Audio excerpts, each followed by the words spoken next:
Última hora en Guadalajara. Hay escenas que no deberían existir y, sin embargo, ahí están, grabadas por cámaras privadas, repetidas en grupos de WhatsApp y clavadas en la memoria de quienes estaban a punto de empezar su día. Una avenida de tránsito cotidiano, el ruido normal de los camiones, puestos abriendo cortinas, y de pronto el quiebre. Disparos secos, ráfagas largas, el estruendo que no deja dudas.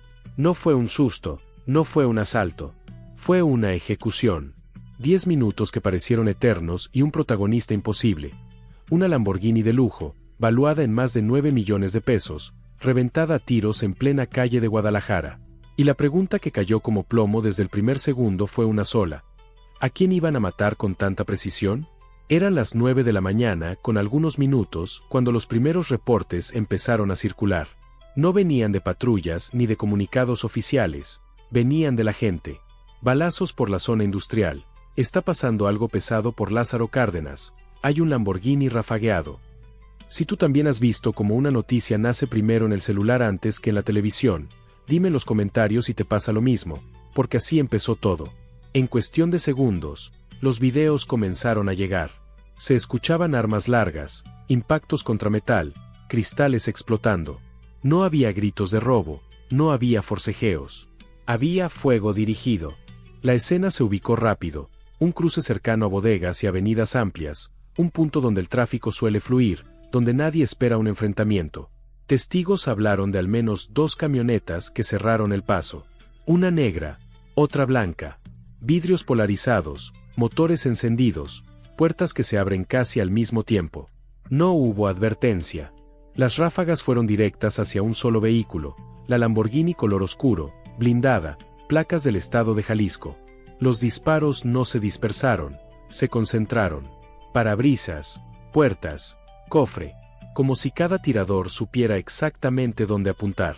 Dentro iba un hombre identificado horas después como operador ligado al cártel Jalisco Nueva Generación. No era un nombre famoso, no era un líder que apareciera en mantas o comunicados. Era alguien que se movía en la sombra, pero con dinero suficiente para circular en un vehículo que pocos pueden siquiera ver de cerca. Y ahí empezó el desconcierto. Porque no es común que un sicario raso ande en una camioneta de 9 millones de pesos, blindada y sin escolta visible. ¿Quién era realmente el objetivo? ¿Y por qué lo ejecutaron así?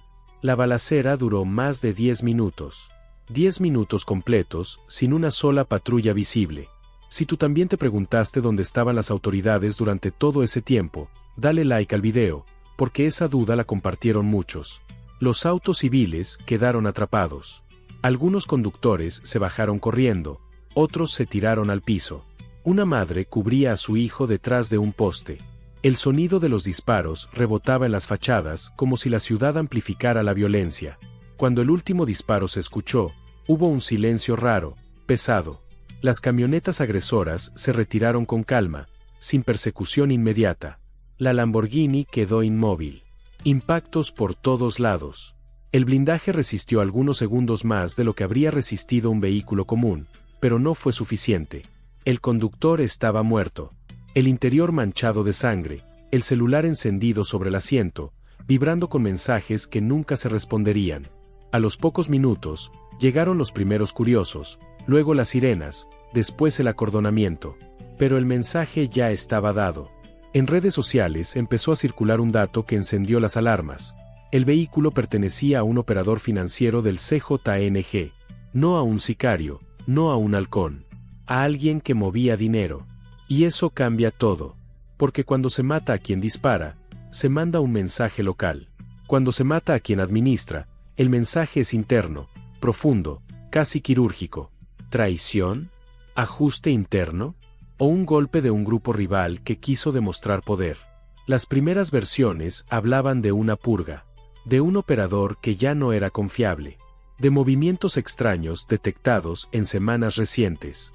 Se decía que había cambiado rutas, que evitaba ciertos encuentros, que ya no respondía igual. Nada confirmado, pero suficiente para que la tensión subiera. Cuéntame en los comentarios si crees que esto fue traición interna o un ataque externo, porque esa es una de las grandes preguntas de este caso. Horas después, el nombre de Omar García Harfuch empezó a aparecer en conversaciones internas de seguridad. No como rumor, sino como confirmación. El secretario de Seguridad Federal fue informado casi de inmediato. La respuesta no tardó. Para él, esto no era solo una ejecución más. Era una provocación directa en uno de los estados más vigilados del país. Y también una oportunidad para seguir una pista que llevaba tiempo en observación. La escena del crimen arrojó más de 100 casquillos. Armas largas, calibres de uso exclusivo. Nada improvisado. Peritos federales revisaron cada impacto, cada ángulo. El patrón de disparo confirmó lo que muchos sospechaban. No fue un enfrentamiento, fue una ejecución controlada. El objetivo no intentó huir. O no pudo. Y eso también dice mucho. Dentro del vehículo se encontró algo que cambió el enfoque: documentos, notas, un teléfono con contactos cifrados y ubicaciones guardadas. No eran fotos personales ni mensajes triviales. Eran coordenadas, nombres abreviados, montos. Información que no debería estar en manos de cualquiera. Ahí fue cuando la hipótesis del operador financiero tomó fuerza real. Porque quien guarda eso, guarda secretos. Y los secretos, en ese mundo, se pagan con sangre. Mientras la noticia se expandía, Guadalajara entró en un estado extraño. No hubo caos generalizado, pero sí miedo contenido. En colonias cercanas, la gente cerró temprano. Los chats vecinales se llenaron de audios y advertencias. No salgan, hay retenes raros, dicen que viene algo más. Esa sensación, la de que algo no ha terminado, es la que más cala. Si tú has sentido ese silencio pesado después de una balacera, sabes de lo que hablo. El CJNG no tardó en reaccionar de manera indirecta. No hubo comunicado, no hubo manta. Pero sí movimientos. Inteligencia detectó traslados, cambios de seguridad, llamadas urgentes. Porque perder a un operador financiero no es perder a un soldado. Es perder control. Y eso, para cualquier estructura criminal, es una amenaza mayor. La investigación avanzó rápido. Con apoyo federal, se rastrearon las coordenadas encontradas en el teléfono. Algunas apuntaban a bodegas en la periferia de Guadalajara, otras a municipios cercanos. Lugares discretos, sin rótulos llamativos. Al catear uno de esos puntos, lo que encontraron no fueron armas ni droga. Fueron papeles, facturas, contratos, sellos, documentación que parecía legal, pero que no cuadraba.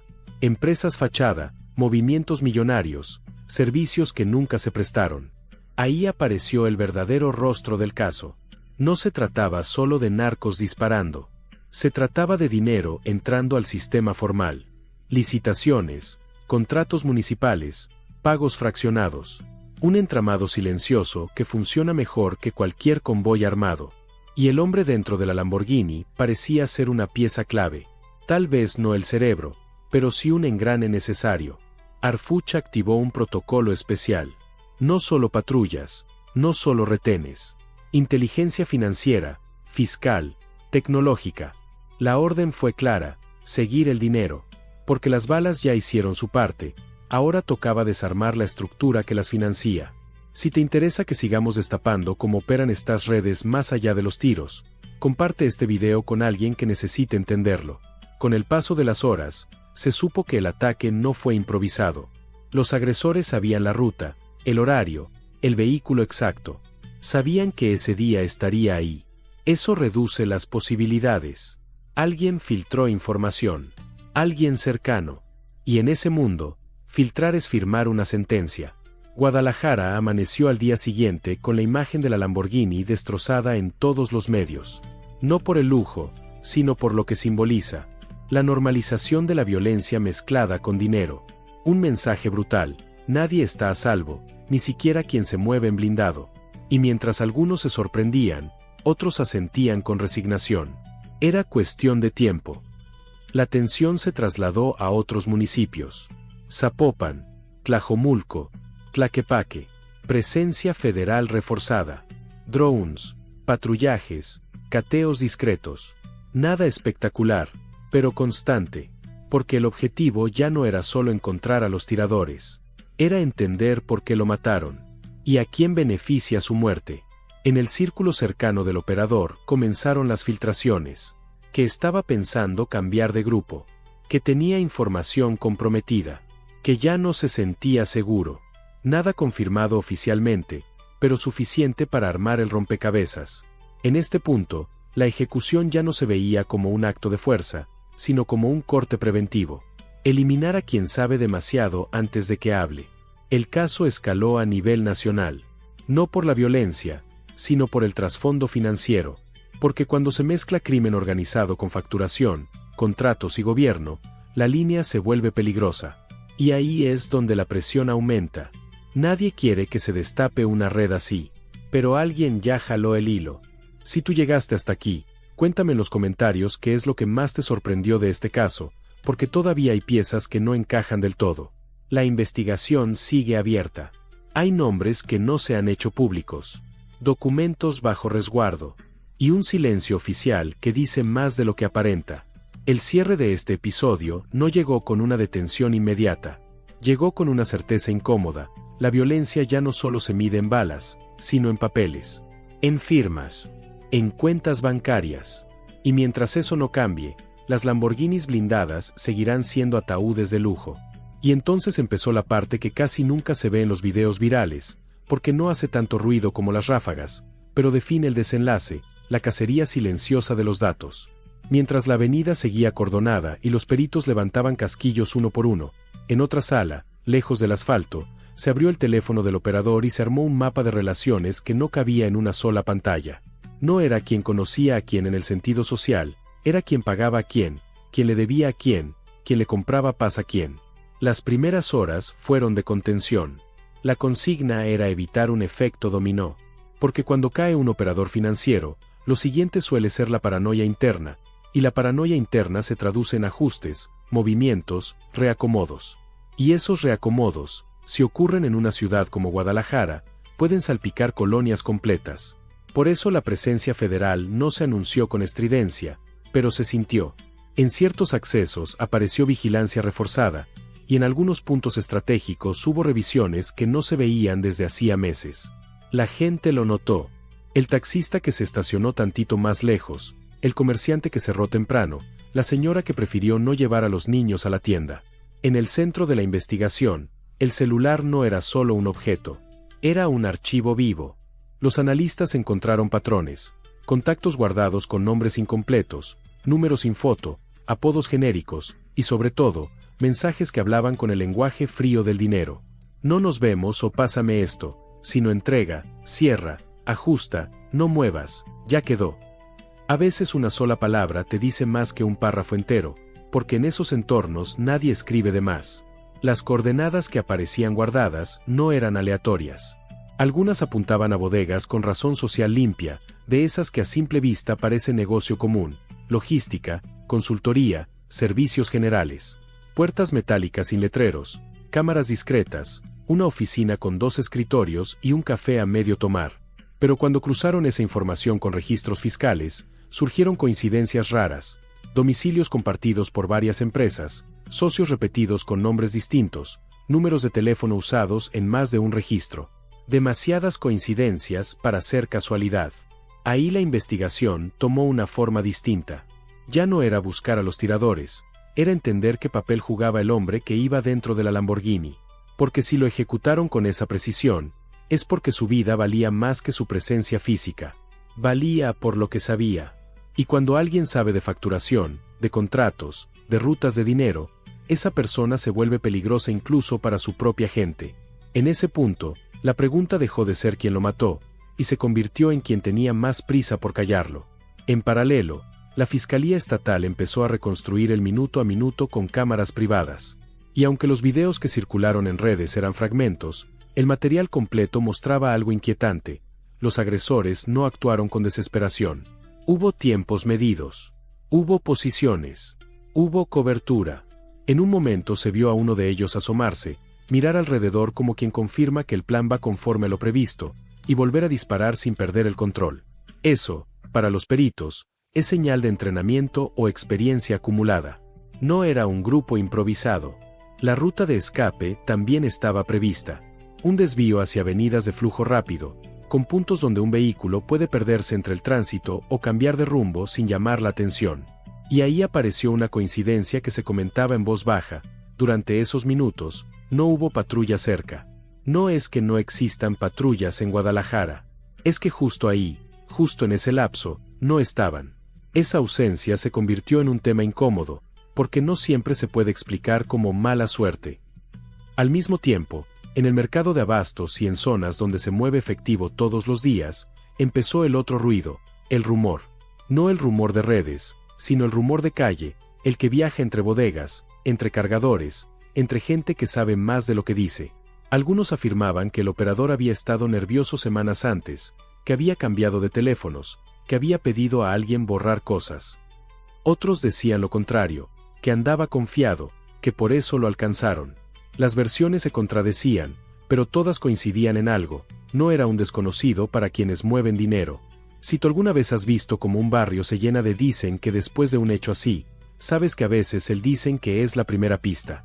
Déjamele en los comentarios si en tu ciudad también pasa, porque en México el rumor no siempre es chisme, a veces es una alarma comunitaria. La parte más delicada llegó cuando la unidad de inteligencia financiera empezó a cruzar nombres. No nombres de sicarios, sino nombres de empresas. Razones sociales con apariencia respetable. Y cuando haces eso, se revela una verdad dura: muchas operaciones criminales se sostienen porque alguien les firma, alguien les factura, alguien les abre cuenta, alguien les hace como que no vio. En esa red, no todos llevan armas. Algunos llevan sellos. Conforme se revisaban documentos encontrados en una de las bodegas vinculadas a las coordenadas, apareció un hallazgo que cambió el ánimo de la investigación. Facturas duplicadas con folios similares, montos redondos, y descripciones de servicios tan genéricas que podrían aplicar a cualquier cosa. Asesoría, logística, mantenimiento, servicios integrales. Palabras comodín. Y al revisar los domicilios fiscales, varios no coincidían con oficinas reales. Eran terrenos baldíos, departamentos vacíos, locales cerrados. Eso no prueba culpabilidad por sí solo, pero dibuja un patrón. Y el patrón, en estos casos, es el inicio del derrumbe. Mientras tanto, el golpe emocional en la ciudad seguía. La imagen del vehículo de lujo destrozado no solo generó morbo, generó un tipo de miedo particular. El miedo de que la violencia se volvió tan cotidiana que ya no respeta escenarios. Porque antes se decía: eso pasa en tal zona, eso pasa de noche, eso pasa lejos. Y aquí fue de día, en una avenida transitada, con civiles alrededor. Eso rompe el relato de control. A medida que avanzaron los cateos, se supo que había más puntos marcados. No uno, no dos, varios. Algunos en Tlajomulco, otros hacia Zapopan, otros cerca de zonas donde la logística es fácil: carreteras, nudos viales, parques industriales. En una de esas ubicaciones, se aseguraron equipos de cómputo y discos duros. Y aunque la información tardaría en procesarse, el simple hecho de encontrarlo sugería que había operación activa, no un escondite abandonado. El tema se volvió político sin que nadie lo quisiera decir en voz alta. Porque cuando aparecen contratos y licitaciones, tarde o temprano se toca gobierno. Y ahí la tensión cambia. Ya no se trata solo de capturar a quien disparó. Se trata de ver quién autorizó pagos, quién firmó, quién revisó, quién dejó pasar. En México, esa parte es la que suele morir en el escritorio. Pero esta vez, con un caso tan mediático, la presión era distinta. En reuniones internas, según versiones que se filtraron en círculos de seguridad, se planteó una hipótesis que heló la sangre a más de uno: que el operador no solo movía dinero para un grupo, sino que estaba en un punto de quiebre. O cooperaba con alguien para protegerse, o intentaba cambiar de lealtad, o se estaba convirtiendo en un riesgo por exceso de información. Y cuando un operador llega a ese punto, su valor ya no es su capacidad de mover dinero, sino su capacidad de hundir a otros si habla. Las autoridades también empezaron a revisar el entorno personal. No por chisme, sino por método: familiares, socios, movimientos recientes, compras, viajes, cambios de domicilio. Y ahí apareció otra rareza: propiedades no a su nombre, vehículos registrados a terceros, pagos fraccionados. Nada raro en alguien que quiere ocultar riqueza, pero demasiado estructurado como para ser solo vida de lujo. Parecía una estrategia. En el terreno, las consecuencias se sintieron en un detalle que pocos notan: el silencio del mercado. Hubo comerciantes que dejaron de contestar llamadas. Hubo gente que apagó teléfonos. Hubo amigos que se volvieron desconocidos. Cuando cae alguien así, los círculos cercanos se achican por instinto. Nadie quiere ser el siguiente nombre en una lista. Y ese encogimiento colectivo es parte de la violencia. No solo mata cuerpos, mata conversaciones. Una pieza clave surgió a partir de los audios que circularon días después. No eran oficiales, no se presentaron como pruebas públicas, pero sí como filtraciones. Una voz masculina, nerviosa, hablando de papeles, de presión, de si los entrego me tumban, si no los entrego también. Ese dilema describía una trampa perfecta. Y en una trampa así, la salida casi nunca existe. Si tú también te quedaste pensando en esa frase, dale like, porque ese tipo de confesiones son las que revelan la dimensión real del problema. No se trata solo de violencia física, se trata de redes que atrapan a la gente en un punto donde cualquier decisión los mata. Conforme la historia crecía, los medios locales empezaron a recibir llamadas. Algunas para confirmar, otras para desviar. No era del cártel, sí era del cártel, era empresario, era facturero. Cada versión jalaba hacia un lado. Y cuando hay tantas versiones, a veces es porque la verdad toca demasiados intereses. Nadie quiere que una sola narrativa se consolide, porque una narrativa clara obliga a actuar. En el segundo día, se reportó que un mando federal sostuvo reunión directa con autoridades estatales para coordinar el seguimiento. No se anunció como intervención, pero en la práctica era un mensaje: el caso ya no se quedaría en carpeta local. Y eso, para algunos, fue alivio. Para otros, fue amenaza. Porque cuando entra la Federación con inteligencia financiera, la lupa no solo mira a los criminales, mira a los facilitadores. En colonias cercanas al hecho, la gente todavía describía el sonido como tronidos, como si se cayera un edificio, como una puerta metálica golpeándose 1000 veces. Ese es el tipo de recuerdo que se queda. Y el trauma colectivo se forma así, con sonidos cotidianos transformados en señal de peligro. Un niño que ya no quiere pasar por esa avenida. Un vendedor que ya no abre igual. Un conductor que cambia de ruta por semanas. Y mientras la ciudad trataba de normalizar, las autoridades seguían cruzando. En uno de los equipos asegurados, según fuentes que pidieron discreción, se encontró un archivo con listados de movimientos y notas breves. Nada que pueda confirmarse públicamente en ese momento, pero suficiente para aumentar la presión. Porque un archivo así no se guarda por hobby, se guarda por control o por protección.